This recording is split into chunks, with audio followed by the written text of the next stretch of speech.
New developments swirling around embattled Congressman George Santos this morning, now facing 13 federal charges. The House will now not vote on whether to kick him out of Congress. Instead, Republicans punted the issue back to the House Ethics Committee, a move that basically allows them to avoid weighing in directly, at least now. On the Capitol steps last night, Santos vowed he is not going anywhere. And while he spoke, members from the opposing parties began to heckle Santos and each other. Investigation, yes, sir. Did you talk to Speaker McCarthy ahead of the vote? No, I did not. I allowed the process to play itself out. Will the Ethics Committee clear your name? Party has to kick him out. He's embarrassing y'all. He's embarrassing y'all. Biden is Impeachment for what? You gotta get him out. Expel him. You gotta expel. Save the party. The party's hanging by a thread. We gotta get rid of Biden. The party is hanging. The party's hanging by a thread. A well-oiled machine. CNN's Melanie Zona live on Capitol Hill. All right, so that was quite a scene, Melanie, but what happens now? Okay, so what happened yesterday was House Republicans essentially bought themselves a little bit more time when it comes to dealing with George Santos. Democrats had wanted to force a floor vote on a resolution that would have expelled him, but Kevin McCarthy came up with essentially an off-ramp in order to shield his members from having to go on the record and take what would be a very potentially tough vote for some of them. So instead of voting on the resolution itself, the House voted yesterday to refer the resolution to the House Ethics Committee. They voted along party lines to do that.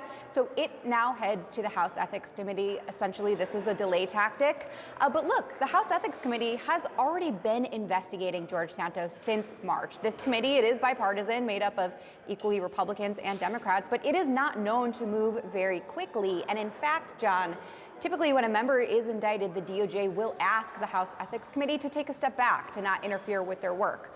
However, in this case, sources told me and my colleagues Manu Raju and Lauren Fox that the House Ethics Committee is planning to move ahead, but that doesn't mean necessarily that they are going to move quickly. So it could be weeks, if not months, before we see them make a recommendation on whether or not to expel George Santos. And even then, the full House would still have to vote on expulsion, which requires a 2/3 majority. So all that to say, it could be a while before we see any punitive action against George Santos.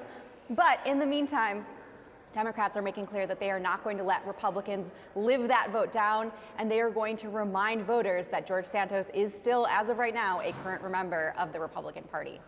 The Republicans, what happened, as you so aptly point out, they bought themselves some time where they don't have to say whether they think George Santos should be in or out of Congress. Melanie Zona, keep us posted. Thanks so much. Joining the table, Sarah Matthews, former Deputy Press Secretary for the Trump administration, and Ashley Allison, former National Coalitions Director for the Biden-Harris 2020 campaign. Ladies, thank you for joining us. We've got Sarah here as well as Julia still with us. I want to start with you, Sarah.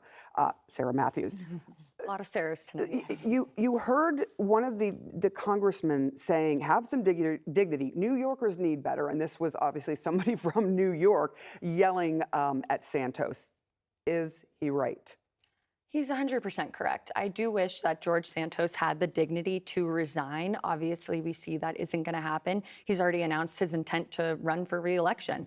But I will say, I do think it might be a little premature to expel him solely based on an indictment alone. I think with, in the past, I don't recall any other member or senator being expelled just based on an indictment. So we do need to let the Ethics Committee process play out. There probably has not been another person, though, in his position that has lied so much, and it has been proven. So I'm curious, Ashley, what you make of that, and whether you think, like, hey, let's put politics aside, which no one ever can, but, let's do this. Let's look at what he has done and say, this is a bad representation of us. It really is. I mean, as Americans, just in general, having someone like that serving in Congress, I also feel really bad for his constituents. He says, oh, they elected me to represent them. No, they elected a character you developed. They did not elect the real George Santos because they didn't know who he was, because he did not tell the truth. And the reality is he isn't getting expelled right now because the Republicans have such a slim majority in the House. Their numbers are not in their favor when they're trying to pass legislation, and so it doesn't work for them. And so that's where the political nature comes back into it. It is not about whether he did something wrong. Everyone knows he's done something wrong, but they need the votes as Republicans. Right. Sarah Fish, can I ask you a quick question on this? Does it surprise you where we are right now? Because I feel like 20 years ago, we may not be in this position.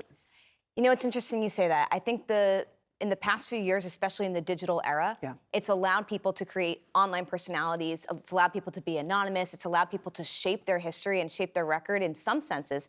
In another, we have more accountability than ever because you can just Google the truth. And what's crazy about the George Santos story is, by the way, thank God for local news because it was a local Long Island paper that broke the story. But what's crazy about it is that he was able to develop this crazy persona, but also he was able to get away with it for so long.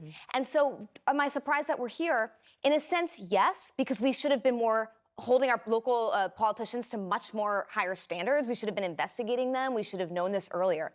But in a way, no, because in the digital era, it's not shocking to see people become caricatures of themselves online. And that's where we ended up where we are. And we should state that the Republicans in his district have called for him to step down. That has not obviously happened, and that's politics.